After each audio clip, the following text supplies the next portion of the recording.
Bismillahirrahmanirrahim. Alhamdulillah wassalatu wassalamu ala Rasulillah.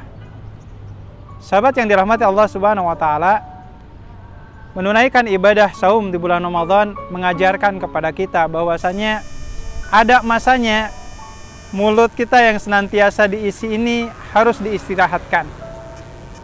Ada masanya pula perut yang senantiasa kita isi ini harus kita rehatkan.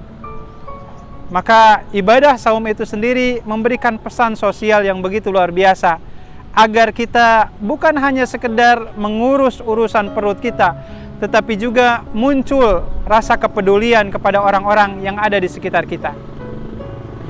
Adalah Rasulullah SAW mengajarkan kepada kita, khairun nasi anfa'uhum linnas. Sebaik-baiknya manusia adalah yang memberikan kemanfaatan kepada orang-orang di sekitarnya. Maka Islam mengajarkan kepada kita arti dari pentingnya rasa peduli kepada orang-orang di sekitar kita. Bahkan ibadah itu sendiri konteksnya bukan hanya sekedar urusan kita dengan Allah Ta'ala yang sifatnya hablum minallah, tetapi ada jenis ibadah ketika kita peduli kepada sesama, hablum minan nas.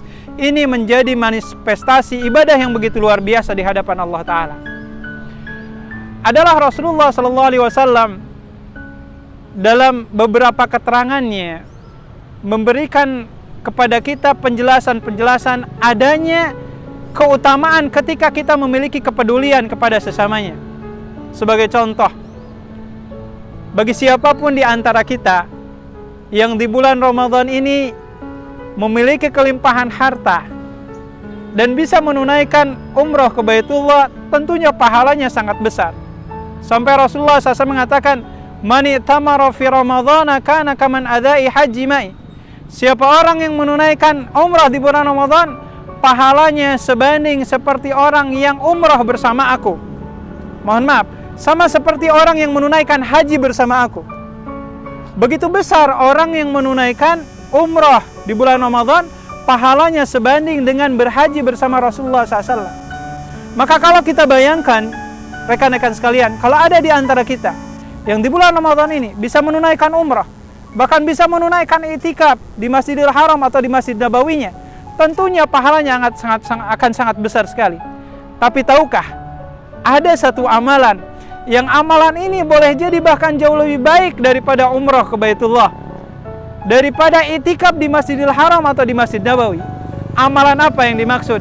Rasulullah SAW dalam hadis riwayat Imam At-Tabrani mengatakan, li ayyam syia fi hajatin ma'ahin lahu khairun min ayyatakifa fi masjidi hadha atau masjid nabawi syahran.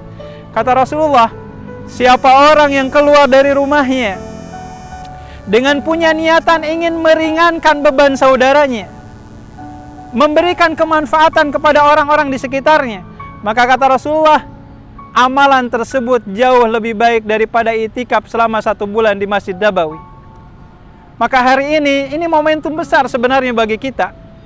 Bagaimana ketika ada di antara kita yang mungkin ada yang bisa umrah, yang mungkin ada yang bisa menunaikan itikaf di bulan Ramadan, tapi di sisi yang lain ada juga di antara kita yang tidak bisa menunaikan. Hanya saja ada satu ibadah, satu amalan, yang amalan ini ternyata jauh lebih baik dibandingkan amalan-amalan yang disebutkan tadi, tanpa menganggap kecil atau menganggap remeh yang namanya umrah di bulan Ramadan.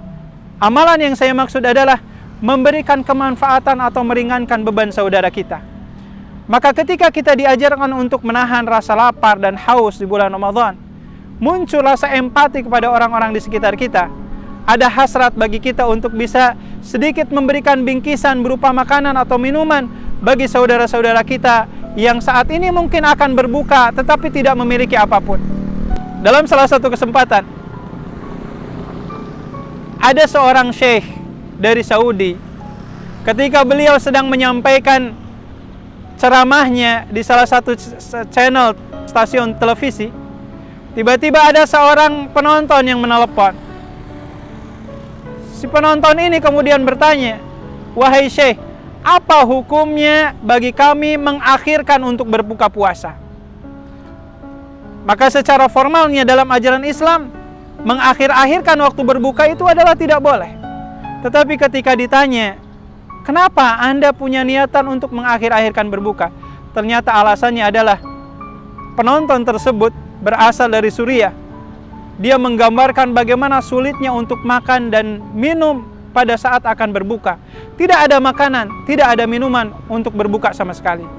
Maka rekan-rekan sekalian, boleh jadi mungkin rasa lapar, dahaga atau haus ini menjadi gambaran keseharian sebagian di antara saudara-saudara kita. Maka Ramadan ini momentum besar bagi kita, agar kita tidak hanya berkutat dalam ibadah-ibadah yang sifatnya hablum minallah saja, bukan hanya sekedar tarawih dan lain sebagainya, atau tilawah Al-Qur'annya dan seterusnya. Maka mari kita sisihkan sedikit dari kemampuan kita untuk menyiapkan menu berbuka bagi saudara-saudara kita yang memang dalam kondisi kesulitan. Sehingga harapannya, siapa orang yang memberikan menu berbuka bagi orang yang berpuasa, maka bagi orang tersebut mendapatkan pahala sebanding puasa yang ditunaikan oleh saudaranya kita tersebut. Demikian, mudah-mudahan ini menjadi momentum besar bagi kita sekaligus pengingat agar kita tidak hanya soleh di hadapan Allah, tetapi juga memberikan kemanfaatan bagi orang-orang yang ada di sekitar kita. Barakallahu lakum walhamdulillahirabbil alamin. Assalamualaikum warahmatullahi wabarakatuh.